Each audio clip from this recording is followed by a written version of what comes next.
السلام عليكم ورحمة الله وبركاته. الحمد لله كفى والصلاة والسلام على رسول النبي المصطفى وعلى آله أهل الصدق والوفاء أما بعد.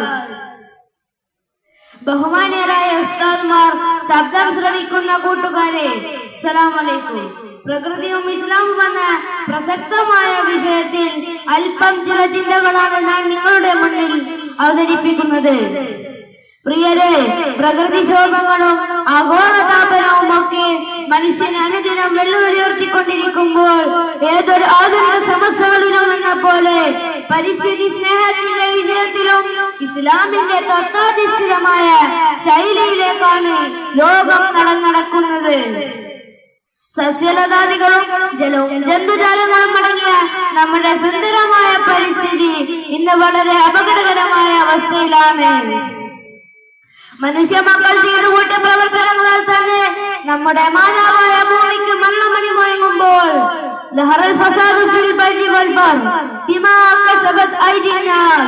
ജനങ്ങളുടെ കരങ്ങൾ ചെയ്തത് കാരണം കരയിലും കടലിലും കുഴപ്പങ്ങൾ വെളിവായി എന്ന വിശുദ്ധ ഖുർആന്റെ പ്രഖ്യാപനം പകൽ വെളിച്ചം പോലെ പുലരുന്നതാണ് ഇന്ന് നാം കാണുന്നത്.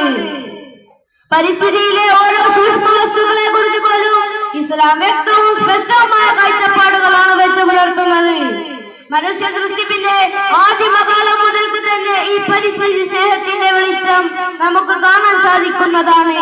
പ്രഥമ മനുഷ്യപുത്രനായ ഒരു കർഷകനായിരുന്നു എന്ന് കിതാബുകളിൽ രേഖപ്പെടുത്തുമ്പോൾ ഇതിന്റെ പൗരാണികതയും നമുക്ക് വായിച്ചെടുക്കാം. സാമിയിലെ ലുസാക്ക എന്ന സ്ഥലത്തെ മൃഗശാലയുടെ അവസ്ഥ ഇവിടെ വിവരിക്കുക ഏറെ ഉചിതമാണെന്ന് തോന്നുന്നു. എന്തെന്നാൽ മൃഗശാലയിലെ വലിയ ഒരു കൂടിനു മുന്നേ ലോകത്തെ ഏറ്റവും അപകടകാരിയായ ജീവി എന്നൊരു ബോർഡ് എഴുതി വെച്ചിട്ടുണ്ട്. പക്ഷേ കൂടിനുള്ളിൽ ഒരു ജീവിയെയും കാണാൻ സാധിക്കില്ല. മറിച്ച് സഞ്ചാരികളുടെ പ്രതിബിംബം കാണിക്കുന്ന പടുകൂറ്റൻ കണ്ണാടികളാണ് അവിടെ വെച്ചിട്ടുള്ളത്. മനുഷ്യന് ലോകത്തെ ഏറ്റവും അപകടകാരിയായി ചിത്രീകരിക്കുന്ന ഈ മൃഗശാല ഇന്ന് അർത്ഥത്തിലും അക്ഷരത്തിലും യഥാർത്ഥമായ ഒരു കാര്യമാണ് ചെയ്തിട്ടുള്ളതെന്ന് പറയാതെ വയ്യ. പ്രവാചകൻ സല്ലല്ലാഹു അലൈഹി വസല്ലം തന്റെ ജീവിതത്തിൽ പരിസ്ഥിതി സ്നേഹത്തിന്റെ അമൂല്യമായ പാഠങ്ങൾ പരിപൂർണമായി പകർത്തി.